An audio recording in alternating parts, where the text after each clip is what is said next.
Good morning student, myself Pratibha Poswal, government college Begun. बच्चों, आज का जो टॉपिक है वो बीएससी फाइनल ईयर के स्टूडेंट के लिए पेपर फर्स्ट का यूनिट 4 का टॉपिक है। बच्चों, इसके बाद आपकी यूनिट भी 4 कंप्लीट हो जाएगी और आपका ये पेपर भी कंप्लीट हो जाएगा। टॉपिक है spin orbit coupling and find structure. तो अब हम इसमें देखते हैं spin orbit coupling and qualitative explanation of find structure. इसमें सबसे पहले हम पढ़ेंगे स्पिन ऑर्बिट कपलिंग क्या है। किसी भी परमाणु के इलेक्ट्रॉन दो तरह की गति करते हैं। बच्चों, कोई भी परमाणु है, ठीक है, उसमें जो इलेक्ट्रॉन होता है वो दो प्रकार की गति करता है। एक तो इलेक्ट्रॉन जो करता है वो करता है ऑर्बिट मोशन में, यानी कक्षीय गति, यानी अपनी अक्ष के चारों ओर क्या करता है, घूर्णन करता है। वो कक्ष में इस प्रकार से घूर्णन करता रहता है, उसे बोलते हैं कक्षीय गति। दूसरी प्रकार की जो गति होती है वो होती है स्पिन मोशन, यानी कि अपने स्थान पर ही स्पिन करता रहता है। तो इस प्रकार से प्रत्येक इलेक्ट्रॉन क्या करता है, दो प्रकार की गति करता है। अतः ऑर्बिट मोशन के कारण उत्पन्न चुंबकीय आघूर्ण उसको किससे व्यक्त करते हैं, म्यू एल, ठीक है। तथा इलेक्ट्रॉन के स्पिन मोशन के कारण उत्पन्न चुंबकीय आघूर्ण, स्पिन मोशन के कारण चुंबकीय आघूर्ण होता है वो म्यू एस से व्यक्त करते हैं। में अन्योन्य क्रिया होती है, इन दोनों के मध्य क्या होती है, क्रिया होती है। इसी अन्योन्य क्रिया को क्या बोलते हैं, स्पिन ऑर्बिट इंटरेक्शन या स्पिन ऑर्बिट कपलिंग कहते हैं, क्योंकि स्पिन और ऑर्बिट के बीच में होती है, इसलिए इसको स्पिन ऑर्बिट कपलिंग कहते हैं। जैसे आपको दिख रहा है ये एक नाभिक है, ये नाभिक में के चारों तरफ ये इलेक्ट्रॉन इस कक्ष में क्या कर रहा है, घूर्णन कर रहा है।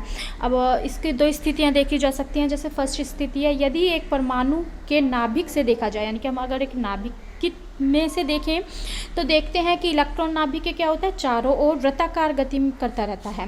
करता हुआ क्या होता है, प्रतीत होता है, जिसका कोणीय संवेग क्या होता है, एल होता है। अब अगर जबकि यदि हम एक इलेक्ट्रॉन की स्थिति से देखें तो हम देखते हैं कि ऐसा प्रतीत होता है जैसे कि नाभिक इस इलेक्ट्रॉन के क्या कर रहा है, चारों ओर क्या करता है, गति करता हुआ हमें प्रतीत होता है। तो एक चुंबकीय क्षेत्र बी उत्पन्न होगा जिसकी दिशा क्या होती है, एल के क्या होती है, समांतर होगी। अर्थात बी इज प्रोपोर्शनल टू क्या होता है, एल। ये चुंबकीय क्षेत्र की दिशा किसके समांतर होगी, एल के समानांतर होगी।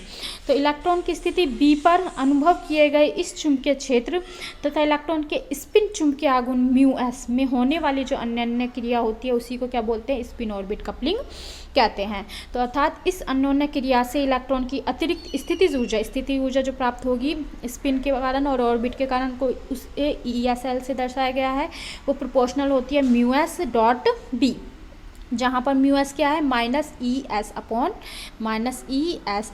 एम, जहाँ ई क्या है, चार्ज इलेक्ट्रॉन का, एस क्या है, उसकी स्पिन, और एम क्या है, मास है। तथा बी इस प्रोपोर्शनल टू क्या होता है, एल, जो हमने अभी देखा। तो इसलिए बी की जगह क्या आ जाएगा, एल। तो यानी कि ई एस एल किसके प्रोपोर्शनल टू हो जाएगा, S dot L. Value put कर देंगे म्यू एस और बी की दोनों की, तो हम देखते हैं E S L proportional to क्या हो जाता है, एस डॉट एल। या प्रोपोर्शनल टू चिन्ह हटता है, कॉन्स्टेंट आता है एफ आर, यानी कि एस डॉट एल। तो उपरोक्त स्पिन ऑर्बिट कपलिंग के कारण इलेक्ट्रॉन के ऊर्जा स्तर में क्या होता है, अल्प परिवर्तन हो जाता है। जैसे हम एग्जाम्पल लेकर चलते हैं।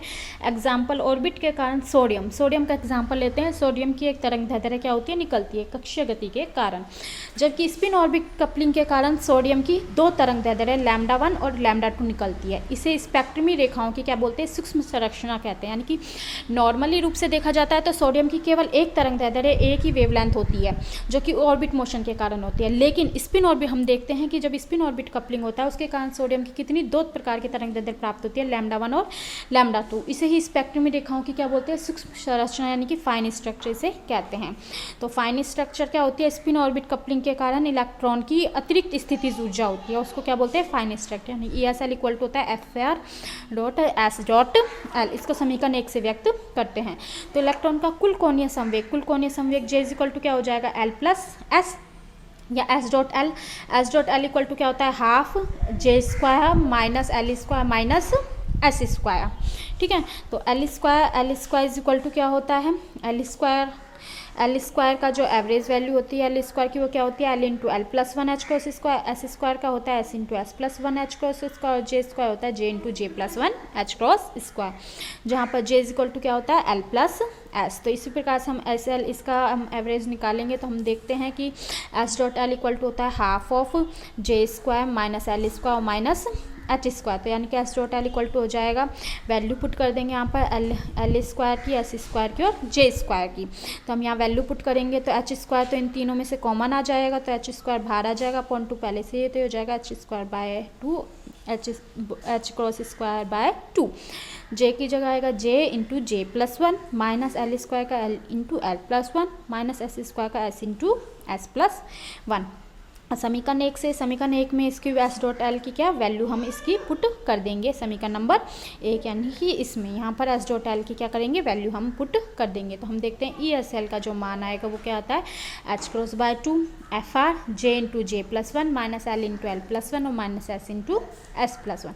अब इसकी अलग अलग कंडीशंस है, अब हम इसकी कंडीशंस देखते हैं। जैसे फर्स्ट कंडीशन, यदि एल इक्वल टू क्या हो 0 हो, यदि एल इक्वल टू 0 तो जे इक्वल टू क्या होता है एल प्लस एस, तो एल इक्वल टू 0 है तो जे इक्वल टू क्या हो जाएगा एस, तो यानी कि जब एल इक्वल टू 0 होता है तो जे इक्वल टू क्या होगा एस। तो हम समीकरण इसमें 2 में एल की जगह तो क्या पुट करेंगे 0 और जे की जगह क्या पुट करेंगे एस। तो हम देखते हैं कि हमें क्या प्राप्त होता है, h cross square by 2 f r, j की जगह क्या आएगा एस, तो यानी कि s into s plus 1 minus l की जगह क्या आएगा 0 और माइनस का एस इंटू एस प्लस 1, तो ये इसमें हो जाएगा, तो इसका मान क्या प्राप्त होगा 0। तो यानी कि स्पिन ऑर्बिट कपलिंग से यदि एल इक्वल टू 0 हो, यानी कि एल इक्वल टू 0 का मतलब कौन सा कक्षक एस कक्षक, तो यानी कि एस कक्षक की ऊर्जा पर स्पिन ऑर्बिट कपलिंग का कोई भी प्रभाव नहीं होता है। अब यदि S L is not equal to 0, यानी कि एस कक्षक के अलावा पी डी एफ कक्षक हों तो यदि L is not equal to 0 है तो एस इक्वल टू क्या होता है हाफ, तो यानी कि जे के 2 मान प्राप्त होंगे, एक तो एल प्लस हाफ और एक एल माइनस हाफ। तो एस इंटू एस प्लस 1 कितना होगा, एस की जगह क्या रखेंगे हाफ, तो यानी कि half into half plus 1 is equal to क्या आएगा हमारे पास 3/4। इसी प्रकार से जब j इज इक्वल टू क्या होगा एल प्लस 1, अब इसकी 2 कंडीशन लेकर चलेंगे, जब j is equal to L plus 1 है फिर j is equal to L minus 1 है। तो फर्स्ट कंडीशन हम लेकर चलते हैं जब j इज इक्वल टू क्या है एल प्लस 1 है, तो वही समीकरण नंबर 2 में वैल्यू पुट करेंगे e S l first condition लेकर चले इसलिए 1 लगा रखा है, h square by 2 f r, j की जगह क्या रखेंगे एल प्लस 1, यानी कि j इंटू जे प्लस 1 था यहाँ, तो हो जाएगा एल प्लस हाफ प्लस 1 क्या हो जाएगा L plus 3/2 minus L into L plus 1 और माइनस क्या था S into s plus 1, S into s plus 1 की जगह क्या रखेंगे 3/4। तो हमारे पास ई एस एल का जो मान प्राप्त होगा वो क्या होगा H cross bye 2 f are. जब हम इसको सॉल्व करते हैं तो हमारे पास क्या प्राप्त होता है एल हमें प्राप्त होता है। तो ये हमारे पास स्पिन ऑर्बिट कपलिंग का मान प्राप्त होता है जब L is not equal to 0 हो। तो अब अगर जे इज इक्वल टू क्या हो एल माइनस हाफ, यानी सेकेंड कंडीशन हो तो इसके लिए वही H cross bye 2 f r, J into जे प्लस 1 की जगह क्या रखेंगे एल माइनस हाफ और एल माइनस हाफ प्लस 1 क्या हो जाएगा L plus half minus L into L plus 1, S into s plus 1 की जगह क्या आएगा 3/4। जब हम इसको सॉल्व करते हैं तो हमारे पास क्या प्राप्त होता है, हमारे पास प्राप्त होता है माइनस एल माइनस 1। तो हम देखते हैं कि आता है एन एल क्वांटम संख्या वाली प्रत्येक ऊर्जा स्तर 2 ऊर्जा स्तरों में विभक्त हो जाती है, एक तो जब जे एल प्लस हाफ है और दूसरा जब जे एल माइनस हाफ है। तो इस प्रकार से 2 ऊर्जा स्तरों में ये विभक्त हो जाती है। इन्हीं ऊर्जा स्तरों से इलेक्ट्रॉन के निम्न ऊर्जा स्तर पर क्या होता है संक्रमण होता है। संक्रमण से स्पेक्ट्रमी रेखाओं में द्विरेखी संरचना प्राप्त होती है, इसलिए द्विरेखी संरचना प्राप्त होती है, एक j is equal to L plus half से, एक j is equal to L minus half से। इन्हीं द्विरेखी संरचनाओं को ही क्या बोलते हैं सूक्ष्म संरचना कहते हैं। अब इसके लिए हम एग्जाम्पल देखते हैं सोडियम डी रेखाओं का। तो हम सोडियम डी रेखाएं देखते हैं। सोडियम वाष्प, जैसे सोडियम वाष्प लैंप से प्राप्त पीले प्रकाश क्षेत्र में तरंग दैर्ध्य उसकी कितनी होती है 5890 एंगस्ट्रॉम डिग्री पर पाई जाती है। ठीक है, तो यह पाई जाने वाली जो स्पेक्ट्रमी रेखा है ये वास्तव में द्विरेखी संरचना युक्त होती है। यानी कि वैसे तो पहले तो ये देखी जाती है कि 5890 एंगस्ट्रॉम डिग्री है, लेकिन जब हम इसको देखते हैं तो रियल में ये कितनी होती है द्विरेखा, यानी कि इसकी द्विरेखी संरचना प्राप्त होती है, जिसमें एक तो कितनी होती है 5897 एंगस्ट्रॉम डिग्री, दूसरी होती है 5891 एंगस्ट्रॉम डिग्री। इस प्रकार की ये 2 स्पेक्ट्रमी रेखाएं इसमें सोडियम में पाई जाती हैं। सोडियम का विन्यास क्या होता है 11 होता है। तो इसका जो कक्षक में भरा जाने का है वो किस प्रकार से होता है, फर्स्ट कक्षक में 1s2, फिर 2s2, 2p6, 3s1, यानी लास्ट 3s कक्षक में इसमें एक ही इलेक्ट्रॉन होता है। तो पहले हम ग्राउंड स्टेट की बात करें तो ग्राउंड स्टेट के लिए L equal to 0, L equal to 0 यानी एस कक्षक, और एस के मान दो हो सकते हैं, हाफ और माइनस हाफ। तो जे के मान क्या होंगे, एल प्लस माइनस हाफ। ठीक है, तो एल इक्वल टू यहाँ 0 रखेंगे तो जे का मान क्या प्राप्त होगा, हाफ। ठीक है, तो एल इक्वल टू 0 है तो यानी कि एक तो एस कक्षक है और इसके जे की वैल्यू इसकी क्या है, हाफ वैल्यू है। तो एक तो हमें प्राप्त हुआ एस हाफ। दूसरा for excited state, excited state के लिए मान कौन सी स्टेट में जाता है, वो 3p में। तो 3p के लिए एल का मान क्या होगा, 1, एस के मान वही हाफ और माइनस हाफ, यानी कि जे के मान एल प्लस माइनस हाफ हो जाएगा। एल की जगह क्या रखेंगे, 1, यानी कि 1 प्लस माइनस हाफ। तो यानी कि जे के कितने मान प्राप्त होंगे, 2, एक तो 3/2 और एक हाफ। तो यानी स्पिन ऑर्बिट इंटरेक्शन से इसकी दो स्टेट प्राप्त होती है। हमने देखा कि एल इक्वल टू 0 पर तो कोई इफेक्ट नहीं पड़ता स्पिन ऑर्बिट कपलिंग का, तो इसमें एक ही प्राप्त होती है, एस हाफ।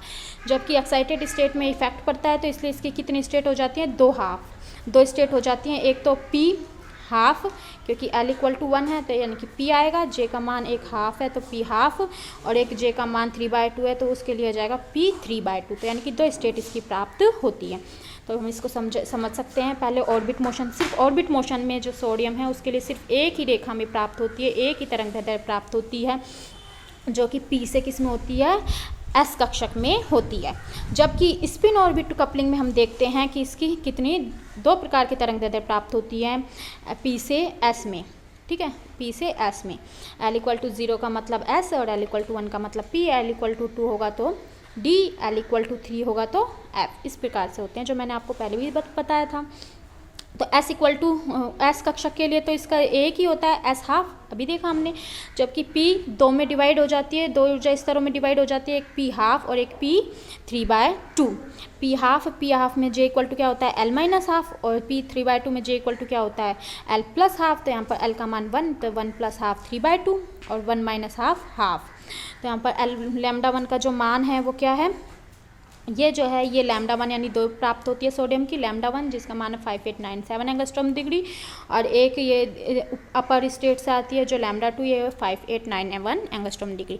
इस प्रकार से सोडियम की द्विरेखीय संरचना प्राप्त होती है, इन्हें क्या बोलते हैं, हाइपर फाइन स्ट्रक्चर बोलते हैं, सूक्ष्म संरचना बोलते हैं।